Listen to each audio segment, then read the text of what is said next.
welcome to Dungeon Arcade, an actual play storytelling podcast that takes place in the Discworld. On the Discworld?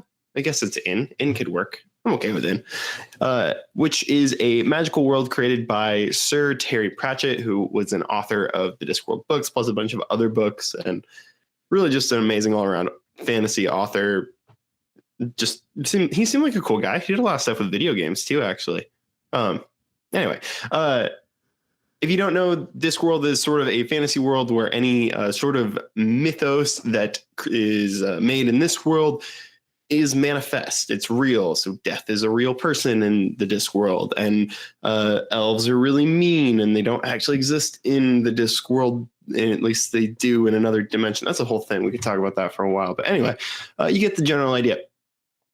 Our story takes place with my little brother and two friends of ours named Alex and Nate. Michael, why don't you introduce your character for me?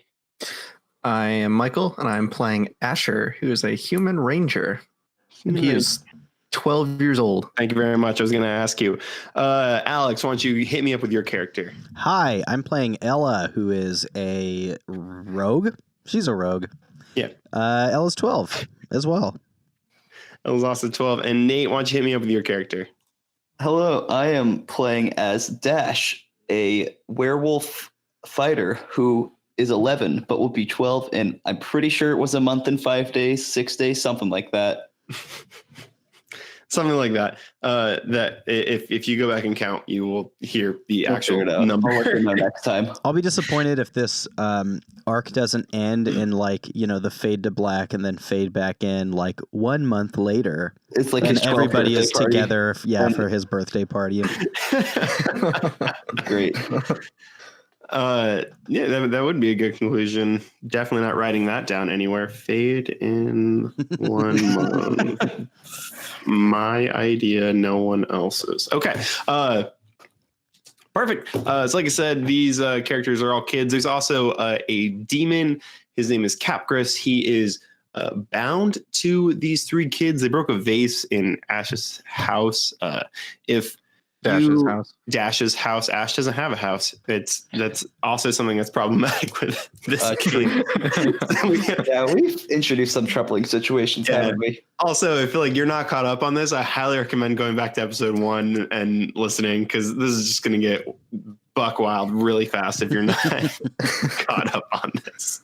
This will be bad for you. There's a lot of suspension of belief that needs to be made. Last time we left our characters, we had a couple of really good character moments where Ash, Dash, and Ella all basically came to terms with what happened Had in a the small emotional wildfire. crisis.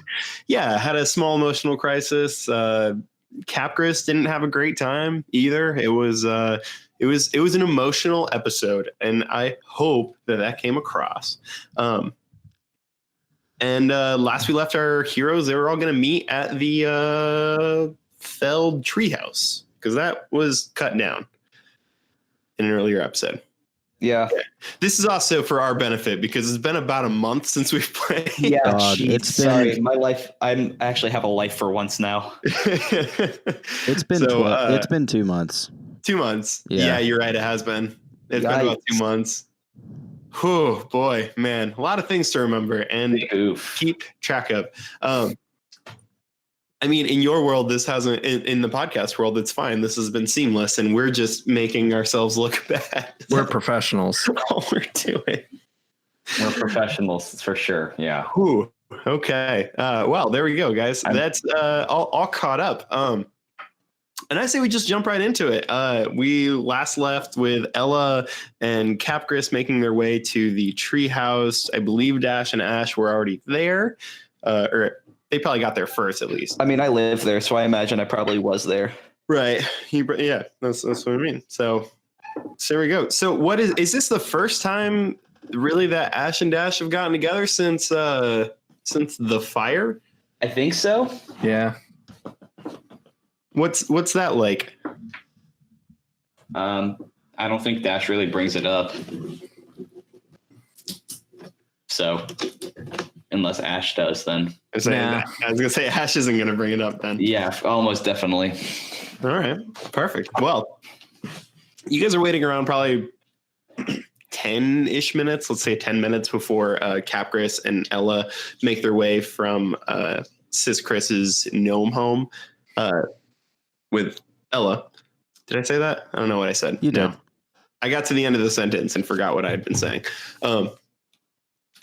Yeah, about 10 minutes, Ella and Capgris roll up, and they seem pretty jovial, actually. I would say, just like not everything's perfect, obviously, in the world, but Ella and Capgris seem like they kind of got it covered. And they roll up, and Capgris sees Ash and Dash, and he says, "Gang's back together."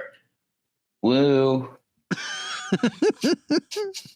And everyone breaks into song and sings "The Boys Are Back in Town," an original creation. Ella does finger crossbows at Asher and Dasher. And Comet and Cupid and Donner and Blitzen. How have we not? She finger crossbows and goes, "Hey." Hey. All right, It's been a cool. great That's a interaction thing. with the That's four a of thing us so that far. that's a thing that Capgris does. I don't know if you've ever seen him do it before. Do it, Capgris. Capgris does the finger crossbows. Finger crossbows, by the way, is its middle finger straight ahead, and then pinky and thumb crosswise, making up the bows. It's kind of like a reverse Spider-Man. Yeah, So it's sort of like is finger Spider-Man, crossbows but also palms down or Capgris is palms up? explaining this. Oh, it's 'cause palms if I do up, that, they'll baby. lose the Palms voice. up. Do you think it should be palms down? Flipping the bird with Yeah, it's kind of like if you wanted to, you could go real easily from finger crossbows to flipping someone off. I still don't think I'm doing this right, but like I'm just gonna go with it. It's Sort of- every other finger, yeah. Yeah. Yeah. So your index and your ring fingers are pointed back to you, Mm. and then everything else is out. Boy, this is a really uncomfortable finger position you've made, isn't it? Hashtag finger crossbows. Having a hard time. All right, we spent enough time today. We spent what, like 5 minutes doing finger crossbows? That's what happens when we don't play for 2 months. We forget our characters, and it's hard to get back into it. I forgot my character sheet. Like, what is D&D? So I guess it's just that. Like, what is who brings it up? Who brings up the fire? I think Ella says, like, "Okay, guys, new rule. You ready? Hit me. No fires." I could not. I think this is the first time that you've ever said something, and I have had zero objections or zero inner thoughts about it that were negative. I am 100% on board with this It's a plan. cool thing to say to someone. Well, I thought we were being honest. We all just had a mini emotional breakdown from what I felt, so Question. possible answer. Where is Athstos? Is he in a place that we will need fire to see? So I'm out. That's a deal breaker. Well, I mean, he has a hideout here in the city, but I think that leads to an underground Oh my god. dwarven mine that he took over, which means there's probably fire for the humans that work for him. Okay, update to new rule. No fires in the forest or other flammable places. I was gonna say it's gonna be a dwarven mine or cavern, so I mean it's gonna be like stone, which is pretty not very flammable. And new rule number 2. This is something I just realized when I was again going through my bare bones character sheet that I have as a backup. I forgot that I have the necklace of fireballs that just acts as an 8th level fireball spell essentially, because it was 1d8 beads that was it 1d8 we determined on? I don't remember. It says 1d6 plus 3. I don't think I rolled that, but regardless, it's a lot of fireballs. Okay, new rule number 2. No bailing. Now, see what you've said directly compromises what I originally said about the fire. What I mean is that we can't be bailing on each other. The whole deal with the fire is that everyone was bailing on everyone else and doing what we each thought was right, but we couldn't help each other because of that. Can I speak for myself and say that I was trying to help put out the fire and then immediately let on? I feel like I have a pass. I tried. Yeah, and then lit on fire. Because he was on fire. Have a pass. I guess the question is, what I'm saying is it okay if we bail together? We can bail together. That's fine. Okay. I'm down for that. We have to talk. We have to be on the same out. page. We have to act in our corporate interest. Because I'm just saying, what if like we're in a boat and that boat has a hole in it? Bail away. And someone needs to bail the water to run the sails. Capris, you know this place a lot better than I do. Are we going to be in a boat? There could be water. I don't. All right. It's been a while since I've been in the actual I'm game. just saying maybe the chances of us being in a boat in this underground fortress you've described are probably slim to none. You know, that actually checks out. I think we're going to be good without the boat. Listen, I'm just saying that we all almost died because of a campfire because we couldn't get on the same page and work together. If we can fail to do that in a freaking demon prison, we're definitely all gonna die. That checks out. All right. I think it's in our best interest to vote on a team leader. And I begrudgingly nominate Capris. All in favor? Aye.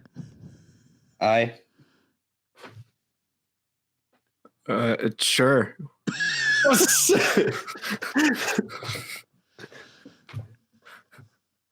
All right. Capris turns around and then puts his hands behind his back and like grips his wrist like he's like a general now, like walking with his hands behind him. And he turns around and he says, "Now, subordinates." Don't like that. I'm out. Comrades. Come on, comrades. That's Teammates. like teammates. Something that's not subordinates. Okay. Try again. Okay. Small people. I actually take deep offense to that. Well, I called everyone small. That's not fair. I didn't say small people and smaller people. Like that would be offensive. I agree. Just say what you're trying to say. Fine. We'll go with teammates. Okay. Vote to mutiny. Aye. No. This is just say the thing. Okay. So, problems that we must immediately address. We accepted a job from Dressa. We stole an axe worth a lot of money that Ella and her mom are going to have to pay back if we don't return.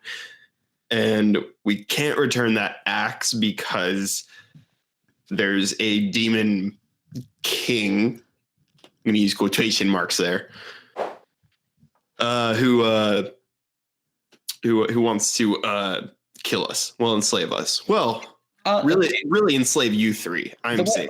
When you lay them all out in order like that, I really feel like the Demon King thing really takes priority. Like, now that I'm looking at all of the things that we have, looking at them all. Yeah, sometimes it helps. We could we could swat this out. That helps. Strengths, weaknesses. We could help somebody overthrow this government or whatever, or we could not become enslaved to a demon.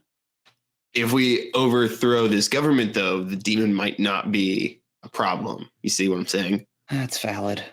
Is it? How? I thought I'd get more pushback on that, guys. I honestly didn't have an answer. You know more about I don't. I'm an 11. Yeah, I don't. Kid. Like, if you say that, then I'm just gonna go with it. You were in a vase in my living room for years. What else do you want me to say? Like, you know what? This is why you weren't the leader. So I'm just gonna silence you. Mutiny. You better be careful. So it sounds like we need to take care of this Asthos fella, right? Yeah, and then when we're done with that, we won't need the axe anymore, and we can give it back, and then that'll be done. And then we just tell Dreza, hey, we had some stuff. We had some stuff going on. Yeah, Dreza seems like a really understanding guy. I'm sure he'll be fine with that. Yeah, he wears a you have to suit. keep in mind that we're also, again, children. Yeah, that's fair too. I mean, we do live in a world with labor laws and unions and everything. Oh wait, no, we don't. We do too. There's definitely unions here. Oh, they're guilds. You're right. That's fair. Actually, good job. And he holds up a hand to give you a high five. High five. Roll for it. No, you better roll above an 18, otherwise you're going to take some damage on that. All right. D20. I rolled a 7. I rolled a 7. It is a I think perfect that means we sync. gave the perfect high five. I think D&D homebrew 5e, except the only added rule is there's a high five mechanic. You know, there's like the lasers and feelings, like those sorts of things. Like, what if we created a homebrew that was just like high fives and low kicks or something? Like 2 things you could do. My God. Okay. So we need to kill Asthos. That is the plan. Well, that's what we want to do, right? Yes. Yep. Cool. Here's what I know about Asthos. He has a building in the in the dwarf district. A lot of things are in the dwarf district. You ever notice that? No, just me. Okay, that's fine. He has a building in the dwarf district. I know that there's an underground component to it, but I've never actually been into it. The building has 2 levels. First level is just like one big room with a door, and then there's some stairs, and that goes up to an office kind of thing. Do all demons have offices? No, just the demons that think that they're gods. So actually, yeah, a lot of demons do have offices now that we put it that way. Yeah, I should get an office. Anyway, later. I know that the door in that room leads down to the caverns. That's the extent of my knowledge. There could be a lot of people, could be no people guarding it. Asthos could be upstairs, downstairs. He could be in the cavern. This is what I know. Can you get us in there, or do we have to sneak in? I can get you into the building. Beyond that, we're going to have to improvise a bit. Are you gonna stay with us, or do you have to? I don't know. Leave? I'll stay with you guys. They won't. They won't let you in without me. Cool. Well, I mean, let's do it, right? Yeah. We've got to get rid of this axe, and this is the only way. Cool. Just to be clear, we might die. Well, I mean, I figured it wasn't going to be like you just kind of walk in and kill a demon king. Okay. Just as long as we're familiar with what's happening, I'm not concerned. I've become very closely acquainted with death over the past few days. Okay, Dashner's gone emo. It's really dark, man. Hey, Dash, are you okay? Yeah, now I am. There's still a few like 2nd or 3rd degree burns at some places. It's chill. Okay. We're good. Dashner's also started listening to My Chemical Romance, and he shopped at Fantasy Hot Topic. Fantasy Hot Topic. You can tell because of his black shirt. Boy, you really ran out of material there at the end there, didn't you? You came so close. Don't forget his checkered belt. Yes. Yeah, I was going to bring something up about that. Dashner, I've noticed your hair. Have you straightened it? I would like to confirm in canon, Dash is not emo. He just got down to 2 hit points the other episode. If that And doesn't make also you emo, I literally don't know what does. also, he literally saw death once whenever he had to kill a man. You don't know that's what that was. Okay, It's true. It's true. You can't confirm that was death. okay. He saw a mysterious shadowy figure after he took a man's life. Also, did you see death? I thought, is that not like, did I not see that, or is that? I feel like you didn't see it. I thought that was me. Yes, Yeah, Dash. that's right. Dash saw it. Yeah. Oh. Because I remember that being referenced during my side trail, and I thought I saw that for some reason. Yeah. No, it happened during your side trail, but you didn't actually see it. I don't Okay, Or well, did you? Now I don't remember. No, Someone he didn't. He We'll didn't. figure it out. It doesn't. I didn't. I didn't. think it was Okay, just we'll like just say a- I didn't. It was just like for the audience or whatever. Yeah. Rest in power, James Fenrick. Oh, Yeah. James, you died so young. I'm not emo. I've just like, I mean, I almost burned to death and I killed a person. Like this past week's been rough. So Yeah, that's fair. Side note: do you go off and have these little side adventures frequently, like without us? no, that was the first one, and it was a pretty intense one. If I'm gonna be honest here. Okay, because I don't think any of us do that. Right? Wait, Hey, Capricorn, I've got some bad news for you. you guys bud. have little side adventures without me? You just weren't. I mean, Like a while you can ago. literally show up whenever you want, so it's not Like, really this is our fault. partially, yeah, That's this true. is partially on you, man. Hey, you guys, you could invite me, like TFTI. I literally don't know where to find you when you're not haunting us. Just like call my name. Here, let's try it. And Capgras disappears. All right, no one say his name. Let's just see how long this takes. Let's start going back to town. This is stupid. Yeah, She I turns and agree. walks. We have to leave him. So we start heading to town. I would say probably like 10 minutes later, Capgras like appears in where you guys were standing, and then is like, "Those mother," and then he appears where you guys actually are, and he's not cool, guys. Not cool to leave your leader like that. It's kind of Again, funny. this is 100% your fault. You could have come back sooner.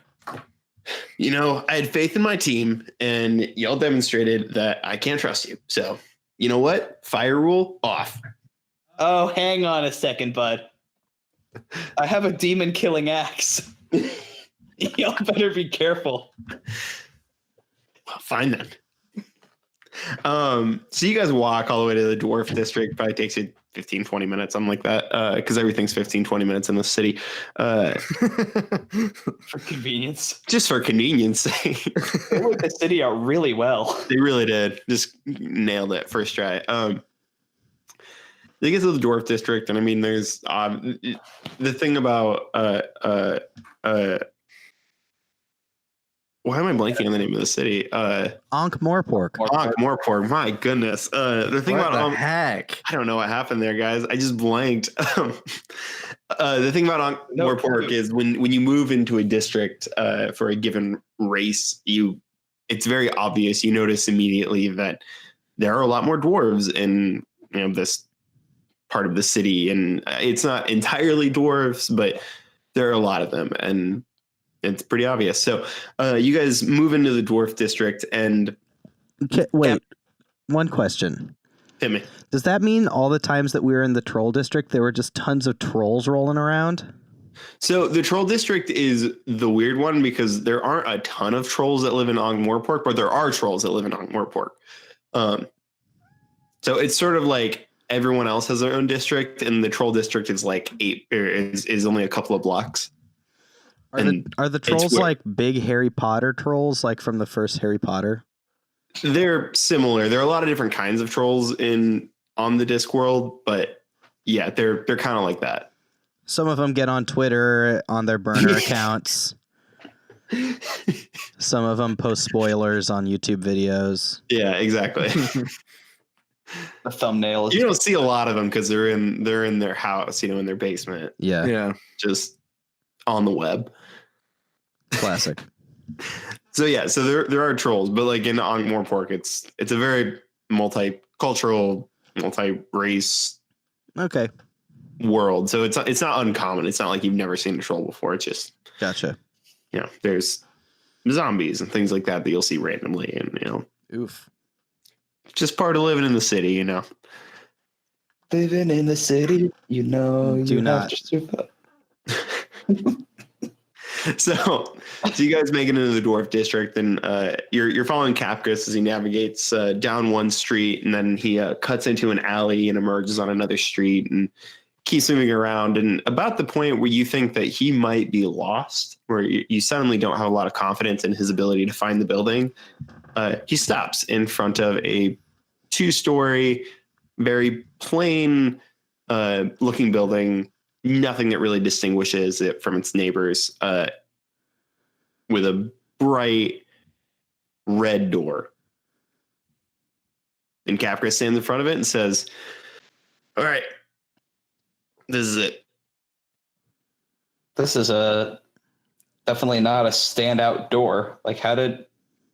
And as soon as you say that, Capra says, "Oh, wait," and he turns around, and there's a building directly behind you guys that is black, just completely black. No other building on the street looks like this. It is as black can possibly be. All right. And he says, "No, this is it. This is it. That's my bad." That looks more fitting. Yeah. He had that one like forever ago, and then he moved his over here because he thought it was better. So guy finally sold. So yeah, so this is it. I'm really sure this time. All How right. did you mix those two up? Well, he had the other building. I told you that. He might still own that other building. And he looks back at the first one. He's like, "No, I'm not sure." It's definitely one of these two, though. Do we know what the other one is? And they both look essentially the exact same, except one building is the blackest black you've ever seen, and the other building looks completely normal with a red door. My gut is telling me it's the black one, Capgris. Can't you like phase through walls and just kind of like see? No, Can't you're you the one phase who through can walls? phase through walls. That's actually a really, really good point, but I don't feel like I want to waste one of the 3 charges I get a day on this. You get Well, let's just- 3? I thought you only Wait. got 1. No, that's 3. It's 3, yeah. Oh. I would not have been able to take the axe if it was not 3. Yeah, no, it was 3. I remember because I intentionally like made you burn them all in like one move when you found Yeah, it. you made me explore with it, and then I was like, "This thing doesn't work." Yeah. You yelled at me. You had a character yell at me in game for it. Yeah. Okay. So Capgris looks back and forth between two and says, "I'm pretty sure it's the black one too. Let's just knock. We knock? Right. Let's just knock on the door." Is this like a covert thing? Are we stealthing in here? Or are we literally just they're letting us in? Asher's already knocking on the door. Oh my god! Hey Ella, you might want to put on that invisibility ring. We can still see the rest of you, though. That's not going to help anything. I know, but if one of us if we want one person to survive this, Hey, she grabs him by the collar and pulls him close. No bailing. I'm not bailing. I'm just literally saying, No bailing. No, She throws him. I'm not gonna bail. She throws him backwards. You're gonna have to make a strength check on that. I'm much bigger I'm than not you. I'm just like releasing you. Can you hang on? Real talk? Can she reach my collar? Oh my god. Yeah, she's not. How tall do you think Ella This is? is the kind She's of like, garbage I have to deal with on a daily basis. This is out of character. This is garbage you have to deal with. she's like you're 3.5 feet tall, aren't you? Something like that. Yeah. Yeah, it's something like that. She's not like I'm a foot tall. I was gonna say, well, still, I'm like 5 foot something. You're like 11 years old. You're barely 5 foot something. She can reach your collar. It's All a right. reach. You can reach it. All right. What happens with that door? Please tell us. So Ash goes and knocks on the door, and a few minutes later, or not a few minutes, like That's a long wait. I know, it's a really long way. A couple of seconds later, a previously unnoticed hole in the door opens, and you see a man look out, and he looks down at Ash, and he says, "Can I help you?" Hi. Who owns this place? And he kind of looks behind him, and you hear him yell, "Am I allowed to tell him?" And he looks back and he says, Asthos. Oh, Cool. I'm sorry. I was trying to make up a name. Yeah, that's one. That's all. And he closes the little hole in it, and he walks back. And then a few minutes later, another guy opens up the door, and he says, "Oh, no one owns this. I own it, actually. Nice to meet you, no one. Thank you. Are you all together?" And then he sees Capgris, and you see him kind of change his attitude, and he's like, Capgris? And Capgris is like, "Yeah, this is definitely the place, guys." They know you? Wait, what'd you say? They know you? Yeah, they know me. Remember, I offered. You tried to sell us into slavery, yeah. You mean you're selling us now into slavery? He looks at the guard man? and he says, "Speaking of the deal, I cut. Let's deliver." And starts walking into the house, and then turns around, kind of gestures you guys to follow him. It's like, "Come on." Yep. Follow him in. All right. I just want to note that when your first door person tried to think of a name and couldn't, it reminded me of that good joke from Family Guy where everybody's making up names, and then Peter sees someone using the bathroom, and then a tear, and then a griffin flying outside, and he's like, "I'm Peter Griffin."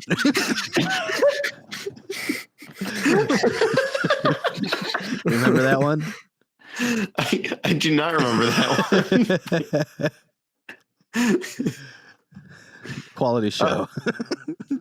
So yeah, Capgris, he walks in, he gestures for you guys to follow him. Ash, you said you were going to follow Dash. Yeah, I'm in. Yeah, we're following. All right. You guys get inside, and the guard looks at Capgris, and he looks at you three, and he's like, "Are you sure this is going to cover? Are you sure this is going to cover your debt here?" And Capgris just looks at you three, and he like winks at you guys, like over, like he wants to make sure, like eye contact, and he winks at you guys, and then he looks back at the guard and he says, "Oh yeah, this will cover it. Trust me." And then he winks at the guard. Yep. Yep, it'll cover it. I am a skilled thief and assassin, and I will not go down without a fight. I am a veteran fighter myself and also a werewolf. So, yeah. Wait, what? Capgris looks at Ellen and he's like, "I'm pretty sure you knew that." He looks back I at the know guard. I knew it. It was part of the... Yeah. He looks back at the guard and he says, "And the other one, the little guy, he's not all that little actually, now that I think about it. But the other guy, the silent one, he's he can't talk. But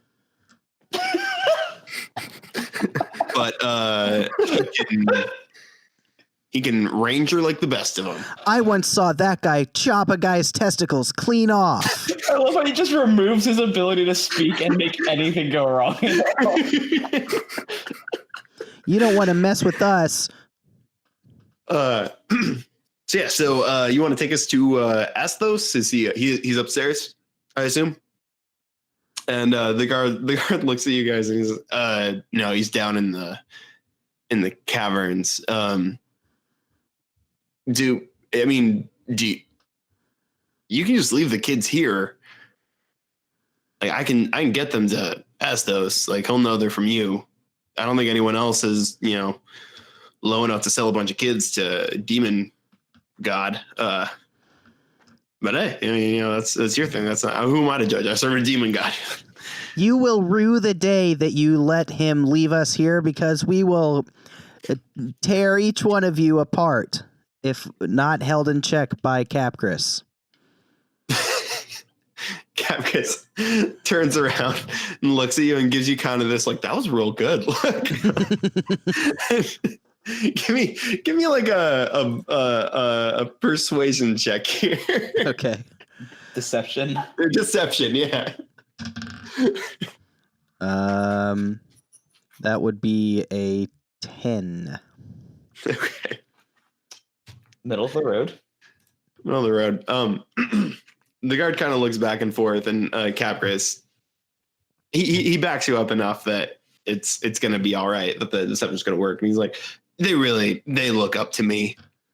I'm like their god, you know, like I'm their demon god. Like Assos is your demon god, and my demon god for that matter. Like, Yeah, we are his subordinates. but like I'm sort of their, you know, like king. Let's go with king. I'm sort of like their demon king, if you will. So we should probably just head on down to the caverns. I think actually he wanted me down there. And the guard kind of looks back and forth and says, actually, I think you're going to stay up here. And Capris turns around, looks at Ash, like makes eye contact, gives him a nod, turns around, and then swings at the guard to punch him. All right. Ella pulls out her knife. Quick question: who has the axe? You do, don't you? I do. Okay, Yeah, I'm just making sure here before I say that I swing the axe at something and I don't have it. Yeah. So Capris goes to swing at the guy, and he hits him square in the jaw.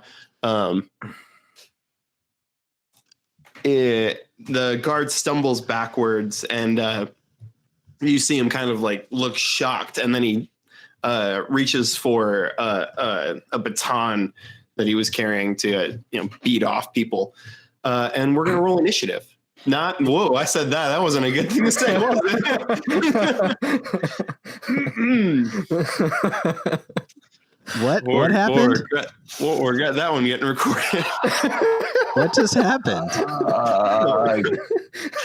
I said that the guard used his baton to beat off people. I didn't catch that. Oh boy! And my 12-year-old brain instantly started laughing. Yeah, and as soon as Michael started laughing, I realized what I had said. So good job. But we're gonna roll initiative. Is what we're gonna do. Question: is this guy a person or a demon who serves this demon? He looks like a person. I'm gonna go ahead and say the large axe is still gonna probably be my best weapon here. Just to give you guys a little bit of perspective on the room while everybody's rolling. So you're in it's a fairly large room. There's not a lot in it in the way of furniture. There's a table, a couple of chairs. You can see some playing cards or some mugs that look like they had some liquid in them at some point, but there's nothing in there now. And then that's like immediately to your right. To your left is where the stairs are that go upstairs to the second floor. And then immediately straight ahead, just opposite the door you guys came in, is a door that presumably leads to the caverns. What did we roll for initiative? Your boy Dash got a 6. Okay.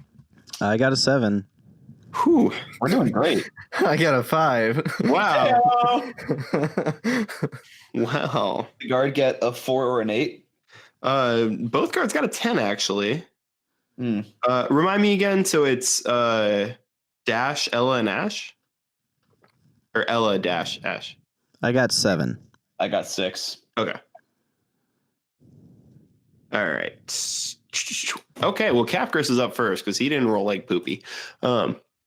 He rolled on the other half of the dice. Yeah, pretty much. So there are two guards. Both of them are standing basically in front of you, between you and the door to the caverns. One of them has taken a step back from Capris because he got punched, and has drawn a baton. The other guard also drew his baton, but is standing at the ready immediately to the first guard's left. Yeah, the guard's left, your guys is right. Yeah. And then you guys are all standing behind Capris. Yeah, so Capris is going to step up and try to punch that first guard again. He did some damage. He's going to try and knock him out this time. And unfortunately, this time he goes to punch him, and the guard bobs his head back. Apparently, this guy was a really good boxer in his day, and Capris swings and just hits air. Guard 1 is going to take his baton and hit Capris in return. He is going to hit him and do some damage. Square on his back. Guard 2, Capris is so close that he's going to do the exact same thing, just copy his first guy. But when he swings, he realizes that it isn't going to do all that much damage. It hits him, but Capris was already kind of stunned by that first hit, so it doesn't do any damage as well. Ella, what would you like to do? Okay, so how many guards are there? 2? Just 2. Okay, and they're both next to Capgris? Yep. So Capgris is basically in front of you, Yeah. and then immediately on the other side is guards 1 and 2 from left to right. 1 and 2. Would you say that Capgris is within 5 feet of those guards? Oh, yes. Okay, I'm going to... Ella pulls out the dagger that she got from Clara and runs and jumps and makes an attack on the one to the left, but I'm going to use sneak attack since an enemy of the target is within 5 feet of it. Yeah. So I'll give you advantage on that, right? no, it gives me an extra damage if I hit. Oh, okay.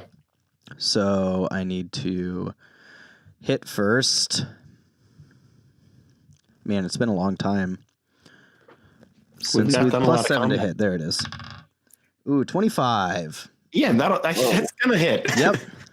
All right. This is maybe the first time that Ella's ever stabbed someone with a knife. I don't think Good that for happened her. earlier, right? It's hard to get out of the gnome home without stabbing someone. Yeah, I know you used a butter knife during dinner with me, but I don't know if you actually used that knife or not. I don't think so. She's feeling it now, though, guys. Okay. I'm looking for a damage. Would there be a damage modifier on just my normal hit? I think Or would it it's plus just be strength for a 1d4? melee to Yeah, hit. but yeah. Unless you could use dexterity for this, because I think the dagger would constitute a like finesse weapon. Yeah. What do I add? Do I add anything to just the 1d4 of damage on the knife? I don't think so. No. The knife says Okay. like 1d4 plus 2 or something. Okay, so Yeah. I get 1d4 and then I get 1d6 for the sneak attack damage. Yeah. Dang. Okay, that's 6 damage altogether. Okay. That first guard grabs at where you stabbed him and falls over. And then I'm going to use my cunning action, which allows me to take a bonus action of dash, disengage, or hide to disengage from that one that is still there in front of me and move back behind Capgris. Is that legal? Yep, totally fine. Cool. So yeah, to be clear, there's not a lot to disengage from in terms of guard 1 because he's down for the count. But guard 2, you did disengage from and move Okay. behind Capgris. Great. Dash, miss me with your bullshit. I'm going to go up to the second guard and swing the angle axe at him. Okay. To be clear, you're going to be operating at a slight disadvantage here. If you are going to try to miss Capgris, because if you hit Capgris with that, it's not going to be good for him or for you guys for that matter. Okay, how much damage does the axe do? I don't have that stat. Yes, you do not. Let me find the stat. To know just to figure out if it's worth risking it or if I should just use like my sword. The angle axe or angel axe is going to do 1d10 damage to a non-demonic creature. Slash it. I'm just gonna stick with the sword then, because if I kill Capros, I feel like the campaign kind of ends. So, yeah, I'll use my sword. Okay. All right, D20 is a 15. That hits. Sweet. All right, and that does 1d6 plus 1. That's going to be 4 damage. and then I'm going to action surge and stab at that same guard. Okay. Hit me with the attack. That one's a 17. Yeah, that'll also hit. It'd be weird if it didn't, right? Yeah, it's weird. The 17 is the one number actually that doesn't hit him. And then that one is also 4 damage. Okay. He is not looking the best, but he is still upright. Ash, Whip out the dagger. just whip it out. But don't you finally have arrows though? Yeah, but he's really close. We So I'm gonna run finally up and give you stab him. arrows, and you. Stab him with the arrows. It was about the journey of getting the arrows, not about using them. Yeah, that's what it was. No, I'm gonna stab him with the dagger. All right. What's your attack?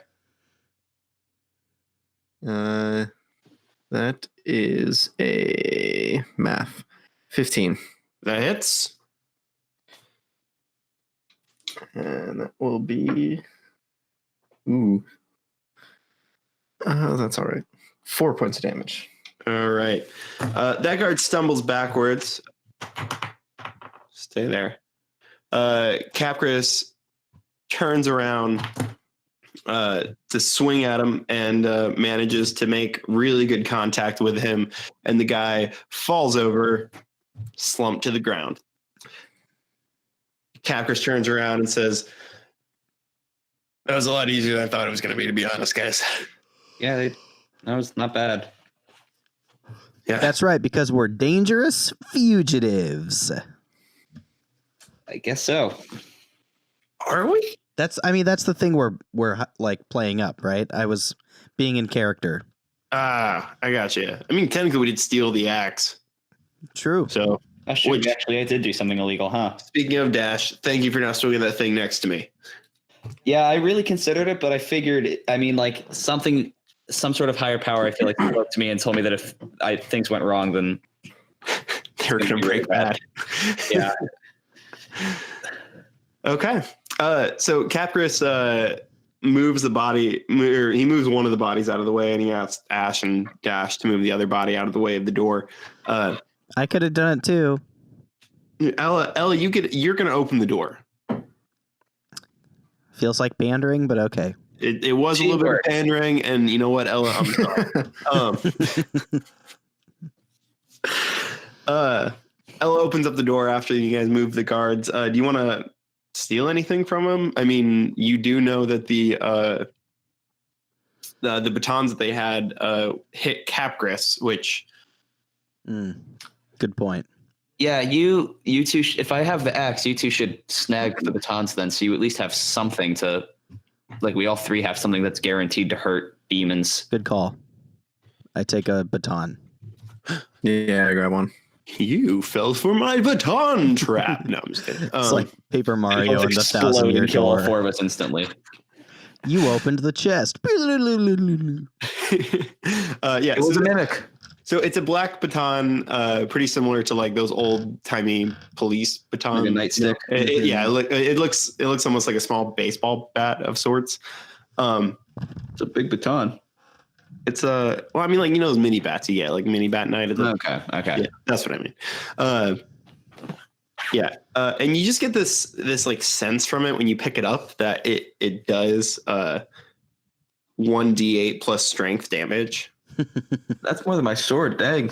You just get this like real sense from it, you know, like something about it. It's been imbued and magnifies. Plus strength. Plus strength. Cool. What else can we loot off these boys? I'm curious now. Now that we've actually fought something, I want to loot the full extent that we can. Honestly. Okay. You search through their pockets. The guard one, the one that came to the door first. Second? I've had the next step. Guard 2 was the one that opened the door. Guard 1 was the one that came to the door second. Okay. I know that's confusing, but that's the way I had him in my head. And for some reason that was easier. Guard 1 was the superior guard. That's why. Guard 1 has you sort through his pockets and he has like 6 gold and a little pouch. He also has a canteen of water and a a small vial with some, let's say, like pinkish liquid in it. No idea what it is. It has about the consistency of water, but it looks kind of potiony in nature. I take the water in the potion, and then I tell Ash to drink. Hey, Ash, drink this potion and see what it does. You seem like you'd be way more down to do this kind of thing than I would be. Capris is standing there, and he kind of is like, I mean, they did have it on them. It's probably okay. What kind of liquid is it? It's just this like pinkish. Watery pink. It seems watery. It's not like there's something about it that it doesn't have any smell to it. There's nothing about it that seems strange. It's just strawberry Kool-Aid. Guys, I take it and just say, you shouldn't drink that, Ash. I will save it until things are looking real bad. All right. That's fair, I guess. All right, and guard 2 has a small bag with a few, let's say 3 silver coins in it. He also has a canteen of water, just like the other guy, and he has a small potion vial as well, but his is a very dark blue, almost purpley color, and this is thicker. I'll keep that one, I guess, instead of giving it away to Ash to maybe drink. While they're doing that, Ella is quickly scoping out the rest of the room to see if there's anything valuable or useful. She knows that the guards are probably not holding anything too special, but that the real treasures are perhaps elsewhere. I mean, there's something in this room. We kind of already established that it's a pretty mundane room. If you wanted to go upstairs, there might be more. Capgris did say that's where the office was. Are there like people up there that I can perceive? Not that you guys hear, and then presumably if there were, the fighting would have brought them down, and since no one has come, it's probably pretty clear. Okay, Ella sneaks upstairs then and is just kind of scoping it out. She's not doing like a deep, like ransack, but is just peeking in very carefully, seeing if anything catches her eye. Yeah. Most of so you go up there, and on the opposite wall is a desk that, I mean, it's an office. There are some chairs, some office furniture. There's a couch that looks like no couch you've ever seen before. It's like, this is a very nice and otherworldly couch. There is a filing cabinet and a few other things. There's a couple of plants that look like they're just thriving. There's several bookcases that are just littered with books that don't have any titles on the spine. And there's nothing there seems to be nothing to distinguish it. And as you're peeking through some of the drawers, you notice that most of the paper doesn't have anything on it either. It's filed away orderly, but there's nothing on the paper, so you can't figure out why that would be the case. But on the desk, there is a small box that it's probably about the size of I'm trying to even think what a good reference would be. Probably about the size of it's probably a little bit longer than like a normal pen size, and then probably a few inches deep. It's not huge. It's big enough that you can pick it up and carry it around, and you can put it in a bag, not a big deal. But as you go to try to open it, you see that there's a lock on the front that is locked, and you don't seem, just in your cursory glance, you don't see any keys that would go to it. All right, she goes ahead and grabs the box in case they find a key later. In my dungeon. She's also going to look at that couch. All right. So you go up to that couch, and it has this material on it that it seems really it's like softer than anything you've ever felt before. Like the material on it isn't canvasy in nature. It's not wool. It's just this beautiful material that as you run your hand through it in one direction, it kind of leaves a trail, and you move it back and it gets rid of that trail. The couch is super comfortable. It's this kind of it's almost it's a purple color, like a very royal purple color. And there's nothing like ornate about it. It doesn't have like jewels or anything in it. It's just the material that it's covered in. It's just beautiful, soft. And actually, I want you to roll against your will here. Oh, what's my will? Constitution? Yeah, Constitution. Sorry. Okay, so do I just have to beat my base Constitution? Just roll me a will saving or a Constitution saving. Okay. Throw. That's what I mean. Sorry. Will sounds like a lot more existential and upsetting to myself. Well, it's like it's like in GURPS, will is like you're resisting a mental desire to do something. So, but the Constitution is what we're looking for in D&D. Sorry, this is what happens when you listen to other games. I got a 19 plus 1. Okay, yeah, you resist. But you 30-20. You feel this urge to lay down on this couch. Like there's something about it that just pulls you into it, but you resist that urge to actually lay down on it. Huh. It's a magic napping couch and it allows you to nap whenever you want. Oh my God, I need that in my life. Okay. She leaves the room and closes the door behind her. She's like, "Don't go in there, guys." What? Why? It's weird stuff. So you can't say that because now I want to go in the room. There's So that was upstairs, to be clear. That was like up a flight of stairs. Yeah. To get to. Yeah. I like envisioned this room. I realize now I'm operating off of this vision I have of it, where it's like like a foyer or like a lobby, and then there's like a set of stairs that are like exposed, and like the second floor is like the balcony, and you can see the offices or whatever. Like you can see the doors from the lobby. I realize that that's probably not how it looks in real life, and not in real life, in your vision, but it just in my head, that's what I was seeing. So that's why I called to them. Yeah, in my head, it's like the stairs just go through the ceiling of the first floor, and then you're up on the second floor. Yeah, it's just straight up to it. Yeah, she walks back downstairs. Also, let me know if anyone finds a key. All right. A key? Yeah, I found Why? a box Oh, that's locked. you can't open that? You know what, Asher? It's a great idea. Didn't even think about it. We Ella get the tries best to. rogue in our party. It's been a long time since we played this game. Yeah, Ella's gonna try to lockpick it with her nifty lockpicking set. All right. We're rolling lockpicks. Michael texted me and brought up a good point.